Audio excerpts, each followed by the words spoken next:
네, 지역사회 비기슈를 끈질기게 추적하고 분석하는 김민욱의 기자 콜럼보 시간입니다. 자, 콜럼보 김 기자, 오늘 어떤 내용 추적했습니까? 예, 2011년 네. 후쿠시마 원전 사고 이후 이 방사능 오염 수산물에 대한 우리 국민의 불안감이 높아지고 있는데요. 그렇죠. 특히 최근 일본이 110만 톤이 넘는 오염수를 태평양으로 흘려보낼 것이라는 의혹이 불거지면서 국민 불안감은 더욱 커지고 있는 상황입니다. 예, 오늘은 최근 한일 경제 국면 속에 다시 고조된 일본산 방사능 수산물 공포의 실태를 짚어봅니다. 먼저 수산물이 가장 많은 곳 부산 자갈치 시장을 다녀왔습니다.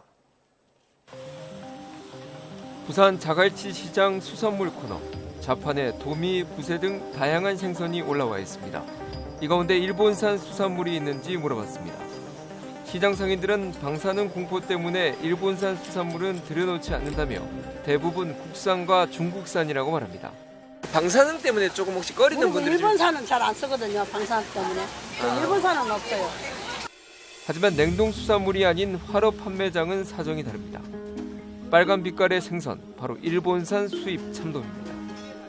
원산지 표시를 보니 참돔, 줄돔, 멍게 등이 일본에서 들여온 것이라고 적혀 있습니다.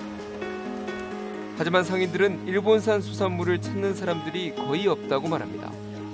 후쿠시마 원전 사고 이후에 방사능 공포에다 최근 방사능 오염수 얘기까지 나오고 있기 때문입니다. 여기 빨간 참돔, 이거 어디서 오는 겁니까? 요거는 일본에서 수입하는 참돔입니다. 수입. 조금 사람들이 찾는 시민들이 좀 있나요? 그 일본산은 잘 안 찾습니다. 보니까 지금 일본 거만 남았어요, 저게.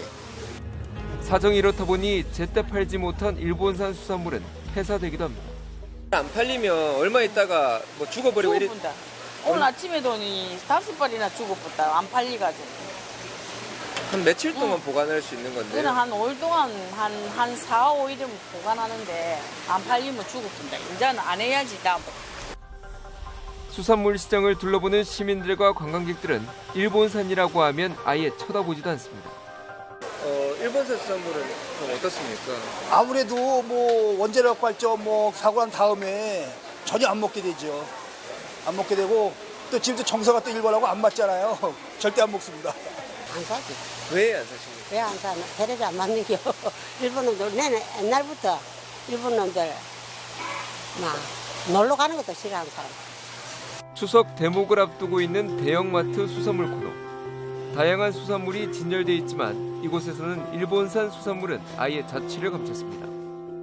이 마트 수산물 코너에 와봤는데요. 이 색돔은 국내산, 또 부새는 중국산, 이 밑에 있는 이 석태는 세네갈산입니다.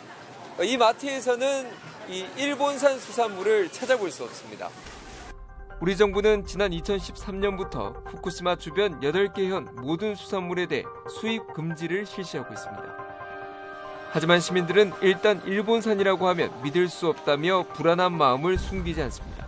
후쿠시마산은 들어오지 않고 있는데 그래도 걱정이 되십니까? 그럼 찝찝하죠. 일본산이라고 하면 뭐 굳이 후쿠시마라고 아니라도 일본산이라는 자체가 저희한테는 좀 공포라는 느낌이 오지 않을까요? 그래서 저는 안 사고 있습니다.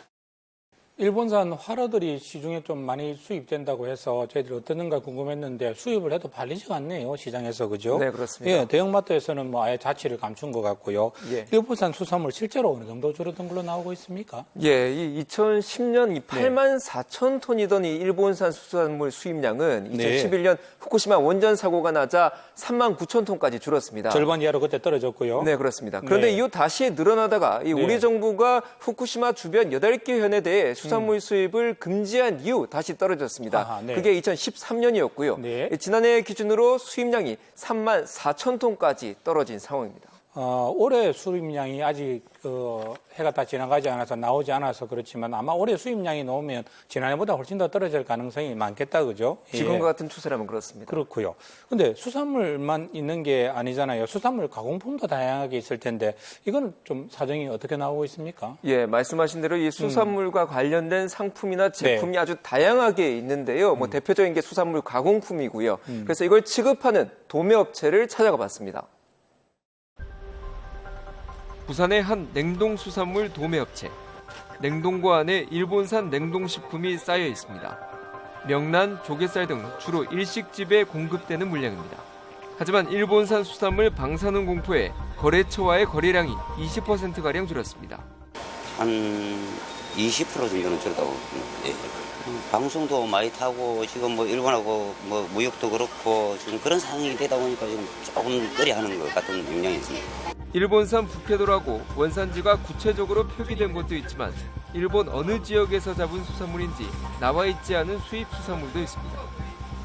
이번엔 일본산 가공품을 전문적으로 취급하는 국제시장 내 가게를 찾아갔습니다. 이곳에는 말린 멸치, 가츠오부시, 다시마 등 다양한 수산물 가공품이 있습니다. 하지만 일본산 불매운동과 겹치면서 매출의 90%가 줄어드는 등 직격탄을 맞았습니다. 지금 이 상황이 지금 몇 개월째 지속이 되는 건가요? 최악의 상황으로 지금 지속되는 게 지금 3개월이고요. 다음 달, 지금 이달 말이잖아요. 9월 추석인데 다음 달 들어가면 4개월째 들어가요, 저희가. 이게 뭐 어느 정도입니까? 뭐 전달에 비하면 50% 줄었다는 겁니까? 아니요. 10분의 1밖에 안 돼요, 매상이. 90%가 줄었다. 네, 네. 그러니까 저희 집 같은 경우는 수입 들어오는 제품도 있지만 그냥 바로 가져오시는 보따리 분들도 있는데 그건 아예 제품을 못 받아요. 날짜 관계도 있고 그래가지고. 예, 일본산에 대한 뭐 반일 감정, 불안감 뭐 저희들 충분히 이해가 갑니다만, 그래 장사하시는 분들에 대해서는 조금 저희들도 안타깝다는 생각이 듭니다. 자, 하나씩 정리해 보죠. 예. 실제 그 방사능 농도가 높은 저 수산물 가공품이 국내로 들어올 가능성 이건 어느 정도입니까? 예, 2011년 후쿠시마 네. 원전 사고 이후 2013년부터 우리 정부는 일본산 8개 연 수산물에 대해 전면적인 수입 금지를 하고 있습니다. 이 때문에 식품의약품안전처에서는 수입 건마다 방사능 정밀 검사를 실시하고 있는데요. 이 방사능이 극미량인 1베크렐이라도 검출되면 이 추가로 플루토늄 등 17개 기타 핵종 검사 증명서 제출을 요구하고 있습니다. 이 부산시와 경남도에 확인을 한번 네. 해봤는데요. 이 수산물 방사능 수치가 기준치를 초과하는 경우는 없었습니다. 수입된 일본산 수산물이 방사능 기준치를 넘은 적은 없다. 자, 그건 이해가 되고요. 그러나 문제는 후쿠시마 원전 사고 이후에 배출되는 오염수들이 이 바다는 다 연결돼 있지 않습니까? 그러면 이 오염수가 해류를 타고 국내로 유입되는 이 부분은요? 네, 그렇습니다. 이 국제환경단체인 이 네. 그린피스가 일본 도쿄전력이 후쿠시마 원전에서 나오는 방사능 오염수 110만 톤 이상을 태평양에 방류한다고 폭로했기 때문인데요. 네네. 일종의 추측 방류할 가능성이 있다 이렇게 네, 추측을 한 방류할 건데. 계획이다. 네, 네네. 그렇습니다. 문제는 이 방사성 오염수가 1년이면 쿠로시오 해류와 스시마 난류를 타고 동해로 유입된다는 점입니다. 이렇게 되면 일본산 수산물뿐만 아니라 네. 방사능 오염수의 국내 수산물까지 오염될 수 있습니다. 지금 해류가 저렇게 흘러서 우리 국내로 들어올 수 있다는 이야기죠. 네, 그렇습니다. 네. 직접 한번 들어보시겠습니다.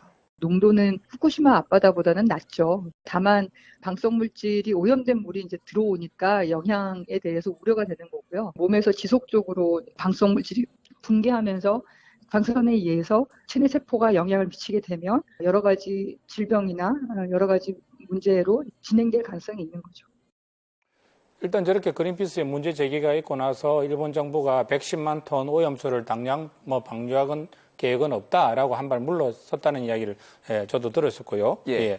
이거 또 다른 문제. 일본이 선박을 위해서 우리 국내로 배가 들어올 때 그때 그 해상에 오염수를 버리는 문제, 이 문제도 있다면서요. 예, 그렇습니다. 이 국회 농림해양수산식품위원회 무소속 김종혜 의원은 네. 이 후쿠시마현과 인근 아오모리 등을 통해 왕래하는 선박이 네. 선박 평형수를 통해 우리 항만에 방류했다고 밝혔습니다. 선박 평행수 이거 어떤 건가요? 이 선박을 운항할 때 필수적으로 이 선박의 균형을 잡기 네. 위해서 배 밑에 보관을 하고 있는 것을 네. 말하는데요. 바닷물을 배 밑에 보관하고 있네요. 네, 그렇습니다. 그러면 일본 앞바다에서 일본에서 출항한 배가 일본 아오모리라든지 후쿠시마에서 출항을 할 때 후쿠시마 앞바다에 물을 담았다가 우리 국내 해역으로 들어오면서 그 물이 필요 없으니까 우리 바다에 그 물을 버린다는 이야기네요. 네, 그렇습니다. 이 때문에 방사능 오염수가 우리 바다에 노출이 됐다며 네. 전면적인 실태 조사를 촉구하기도 했습니다.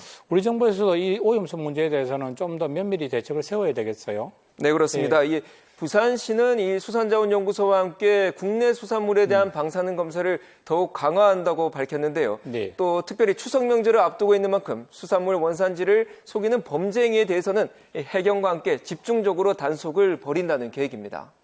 현재까지 저희 수산자원연구소 매년 500건 이상씩 안정성 검사를 하고 있습니다. 위판장을 통해서. 그리고 앞으로 물이 오염수들이 올라오는 그런 계기가 있다, 그런 상황이 발생이 된다면 더욱더 강화하여 검사를 확대하도록 하겠습니다. 네, 곧 다음 달이면 추석입니다. 우리 차례상에 방사능 공포 지역인 일본산 제수용 생선을 올리고 싶어하는 사람들은 아마 거의 없으시겠지요. 예, 시민들 불안 해소하기 위해서라도 보다 더 철저한 검역이 필요해 보이고요. 예, 무엇보다도 일본이 110만 톤에 달하는 오염수 방류하지 않도록 국제사회 또 우리나라의 철저한 감시도 필요해 보입니다. 김 기자 오늘 수고했습니다.